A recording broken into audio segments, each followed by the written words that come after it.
Halo teman-teman semua, selamat datang kembali di channelku ini. Sebelumnya Win berterima kasih dulu bagi teman-teman semua yang udah mampir ke channel ini.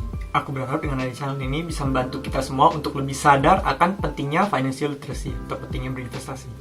Semoga video ini bermanfaat. Please enjoy the video. Nah teman-teman, pada hari ini aku ingin membahas apa sih? Pada hari ini aku ingin membahas tentang Squid Game. Teman-teman pasti udah tahu mengenai Squid Game ini ya. Ini film yang lagi ramai diperbincangkan. Teman-teman mau buka YouTube atau buka TikTok atau buka Instagram, semua pasti ada bahas mengenai Squid Game. Nah tapi video ini mengandung spoiler, jadi bagi teman-teman yang belum nonton mungkin bisa coba nonton seriesnya dulu. Atau kalau emang teman-teman nggak pengen nonton Squid Game, teman-teman juga boleh nonton video-videoku yang lainnya di playlist Daniel Lianto. Nah jadi yang pengen aku bahas mengenai Squid Game ini adalah pesan moral yang bisa kita ambil dari film Squid Game. Nah dalam film itu banyak banget pesan moralnya dan juga ada beberapa pesan moral yang berkaitan dengan personal finance. Itulah mengapa aku pengen membahas mengenai film tersebut. Pesan moral yang pertama adalah jangan berjudi. Jadi seperti yang kita ketahui, karakter utamanya atau Gi-hun, dia adalah seorang pencinta judi ya teman-teman. Kenapa kita nggak boleh berjudi? Judi itu sifatnya kurang baik dan juga bisa membawa candu teman-teman. Jadi kalau misalnya kita main judi nih, kemudian kita menang, pasti ada keserakahan dan candu dalam diri kita yang pasti akan pengen main lagi teman-teman. Kita pasti mikirnya, wah ini kita udah menang segini, kalau misalnya uang ini aku pakai buat judi, aku bisa menang jauh lebih banyak lagi dari ini. Nah, inilah yang membuat judi itu bersifat candu dan kalau misalnya orang main, cenderung orang nggak bisa berhenti ya teman-teman. Toh lagi pula aku cukup yakin kok pasti agama-agama apapun itu melarang adanya judi ini. Jadi kalau bisa, kita untuk mencapai kekayaan, kita menggunakan cara perlahan aja teman-teman, yaitu berinvestasi. Dimana investasi adalah cara yang perlahan namun pasti bagi kita untuk bisa mencapai kaya. Pesan berikutnya adalah jangan sampai kamu terlilit utang konsumtif. Seperti yang teman-teman ketahui, para peserta di Squid Game ini adalah orang-orang yang memiliki utang yang sangat besar, terus mereka udah nggak bisa lunasin lagi ya teman-teman. Jadi terpaksa mereka harus pakai cara. Kenapa mereka nggak bisa lunasin utangnya? Itu karena mereka terlilit oleh utang konsumtif teman-teman. Itulah mengapa sebaiknya kita nggak mengambil yang namanya utang konsumtif ini. Karena dengan mengambil utang konsumtif, pasti keuangan kita makin seret teman-teman. Kemudian utang konsumtif nanti kita dikenakan bunga. Akhirnya utang kita makin lama makin membesar. Terus kita nggak bisa bayar, utangnya makin gede. Akhirnya keuangan kita kacau. Itulah mengapa kita perlu menghindari yang namanya utang konsumtif. Kalau misalnya utang produktif itu opsional ya teman-teman, boleh ambil boleh enggak. Itu masih jauh lebih baik ketimbang utang konsumtif. Berikutnya, pesan moral berikutnya adalah jangan serakah dan jangan berinvestasi menggunakan uang orang lain. Seperti yang teman-teman ketahui, karakter utama yang kedua, Sang Woo, dia bisa terlilit utang yang sangat besar. Itu karena dia berinvestasi menggunakan uang orang lain.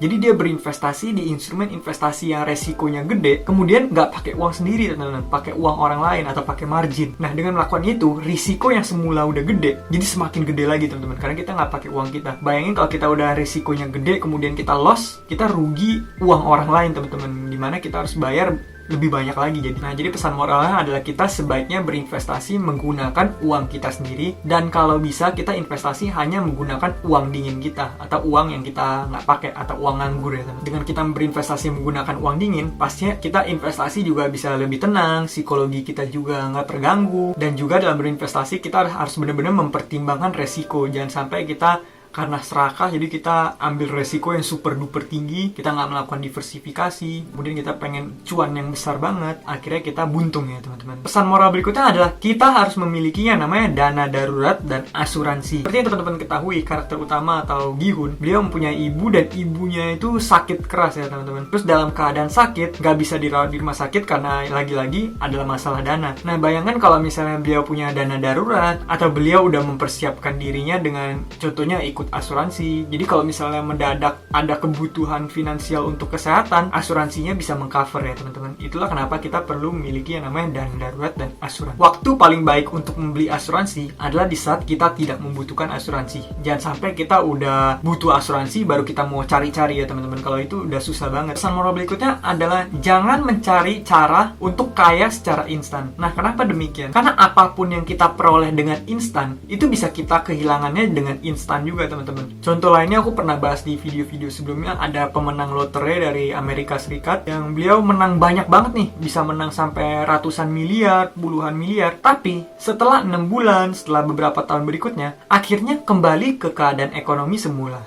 Nah kenapa gitu?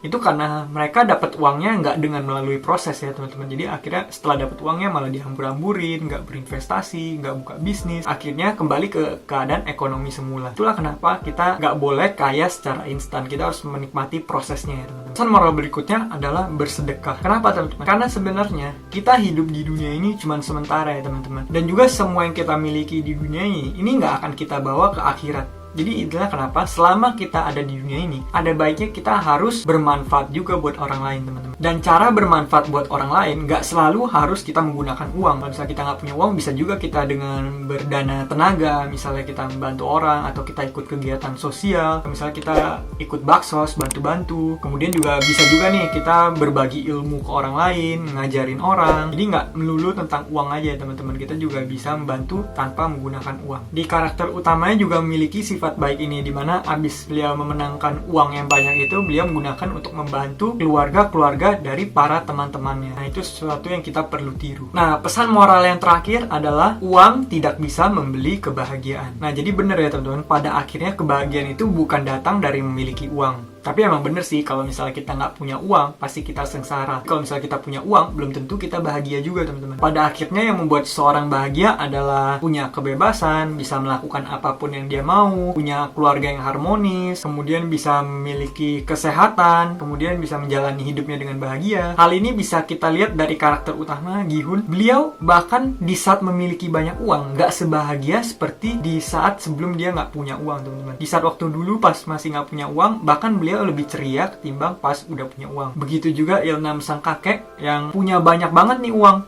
tapi akhirnya nggak bisa bahagia dan akhirnya mencari cara untuk bisa mencari kepuasan, yaitu bikin Squid Game. Nah, jadi pada faktanya emang uang itu belum tentu bisa membeli kebahagiaan ya teman-teman. Kalau menurutku yang bisa membuat kita bahagia adalah bersyukur. Semakin kita bersyukur, biasanya akan semakin bahagia. Semakin seorang bersyukur, biasanya orang tersebut akan dibeli kelimpahan semakin banyak, terus hidupnya juga bisa lebih bahagia. Nah, jadi demikianlah pesan-pesan moral yang kita bisa peroleh dari drama seri Squid Game ini. Sebenarnya masih banyak pesan-pesan moral lainnya teman-teman, cuman aku nggak lanjutin karena nanti takut videonya kepanjangan. Jadi sekian yang aku bahas di video pada kali ini. Semoga ini bisa bermanfaat dan jadi pelajaran buat kita semuanya, dan juga semoga pelajaran-pelajaran keuangan yang diajarkan dari seri tersebut itu bisa kita terapkan ya teman-teman. Jadi kita jangan sampai melakukan kesalahan yang sama seperti yang dilakukan oleh mereka. Jadi pelajaran hidup buat kita juga. Kalau misalnya teman-teman suka video ini, teman-teman bisa kasih like. Kalau teman-teman nggak suka, bisa kasih dislike. Kemudian bagi teman-teman yang merasa video ini bermanfaat, bisa juga share ke teman-teman dari kalian. Dan akhir kata, jangan lupa untuk selalu invest in yourself. Sampai jumpa di video berikutnya. Bye. Kami mohon bantuan teman-teman untuk subscribe dan like video ini agar bisa menjangkau lebih banyak orang lagi. Setiap dukungan dari teman-teman sekalian akan sangat berarti buat kami. Selamat menikmati konten dari kami. Semoga bermanfaat.